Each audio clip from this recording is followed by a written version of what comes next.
How to get more sales on Fiverr. This is something we've covered before, guys. If you're first time to the channel, you're very welcome. Don't forget to hit subscribe. So what we're going to show you today is we're going to show you how to build a perfect gig, how to price your gigs the right way, how to be more productive, how to market your gigs to keep a steady stream of work.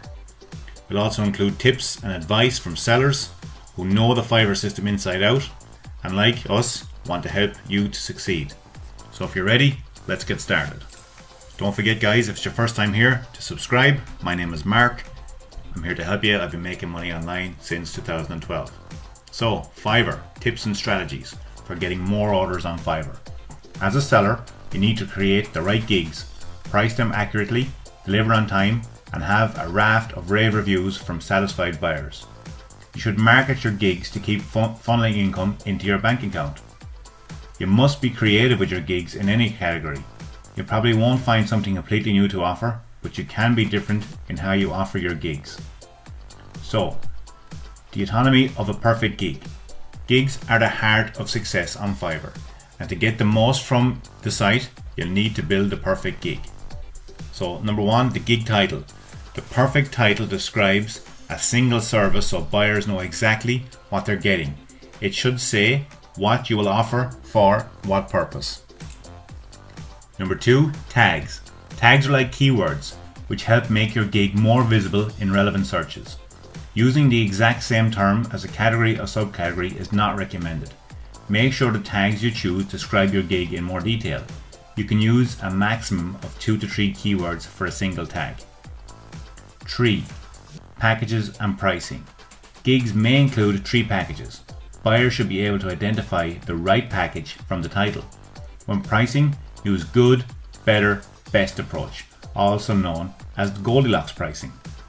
The aim, of course, is for you to be properly compensated for your time, and as long as the quality of the product is there, then the pricing should scale accordingly.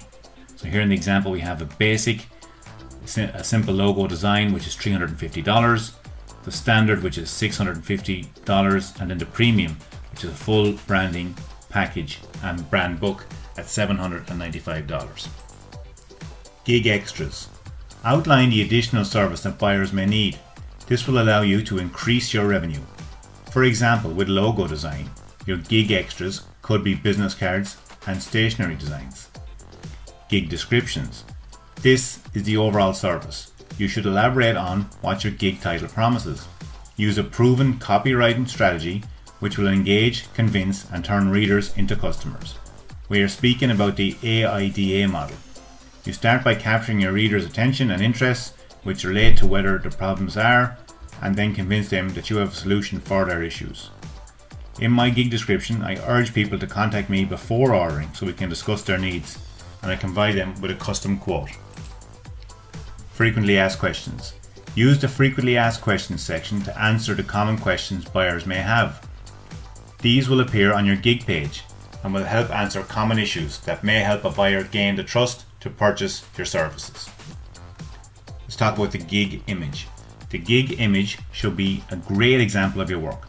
Don't upload images that you are not authorized to do. Build trust by including a picture of yourself, and using an explainer video can go a long way. Keep a consistent brand identity for the images for different gigs. Number 8. Gig portfolio. This is mostly relevant to sellers in the graphic and design category. This feature will display images for your own work.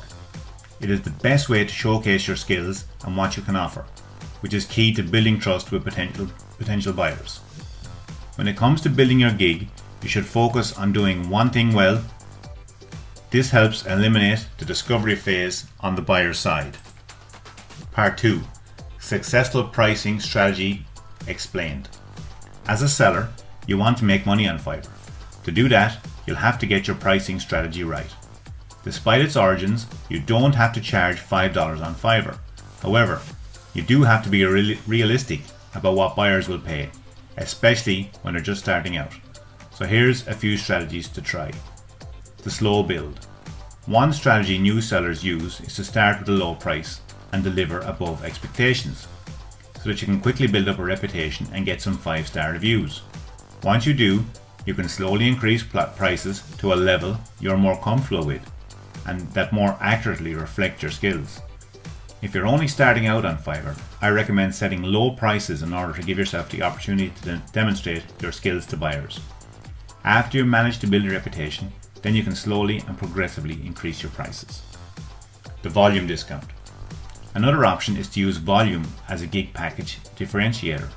If buyers receive a discount, it will encourage them to place the orders. This will reduce your admin time while increasing your revenue. When you create packages, think about what differentiates you from the competition. Some of these will be your gig extras. Research pricing by looking at what top-rated sellers offer and use their values as a starting point when creating your gig. The exclusive expert. Finally, if you're an expert, don't be afraid to price your services higher than others. Just make sure your profile and packages justify a higher rate.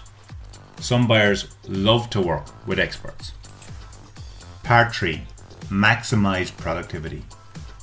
How can you be more productive as a Fiverr freelancer? Here's a few tips. Learn self-discipline. Self-discipline is the secret key to block out distractions and keep focused on your assignments. Schedule your day ahead of time and prioritize customer satisfaction and project deadlines. Block out specific times throughout the day to accomplish specific tasks. So when you're in work mode, you can fully focus on completing your project and tackling your to-do list. Manage your time. Good time management is a must. We suggest limiting your orders in queue to not be overwhelmed with work. Planning for the times when things go wrong, not setting your deadlines too tight, and leaving time to do revisions if that's included in your gig. I purposely block out specific times in the morning, afternoon and evening to respond to customers. This way, when I'm in work mode, I only worry about completing projects and tackling my to-do list. You can help yourself by taking the time to create quick responses. This will cut down on communication time while allowing you to interact with your customers. Finally, if there's a way to speed time up in your own work, take it. For example, you can keep certain base design elements ready, prepare content templates, and maintain a list of research resources for your core topics. Part 4. The art of self-promotion. Tips for getting more orders. Next, it's time to figure out how to get more orders and customers for a steady stream of business. Here's a few tips. Boost your social media exposure. Leverage social media channels to publicize your positive reviews, capture people, excitement, and amplify your gigs. To be successful on social media, you need to scale your efforts with tools. Answer questions. Answering people's questions on forums or websites like Quora help you build your credibility, trust and authority, and a significant number of followers and potential new customers. Or you could start a blog. A blog helps build traffic, trust and online authority. But that's not all. It also serves to share key messages with journalists, build relationships and online influencers, and leverage your email list for remarketing purposes. You need to treat your blog like a business. You need to be an entrepreneur. You need to be a marketer. You need to build your brand. You need to build relationships. I hope you found our guide useful. We explained how to create and price your gigs, manage your time, and market your gigs to create a steady stream of work coming in. Now you have the tools you need to succeed on Fiverr. Just remember, it's good practice to try and exceed your clients' expectations. It's the best way for you to be fully appreciated, remembered, and referred. So have you got any Fiverr tips? What have you found useful about this video? Have you used Fiverr at all? Just leave comments in the box below, guys. Also, don't forget to subscribe, and if you have any questions, just reach out to me and we'll get those answered. So I hope you enjoyed this video. Until next time, take care. Bye bye.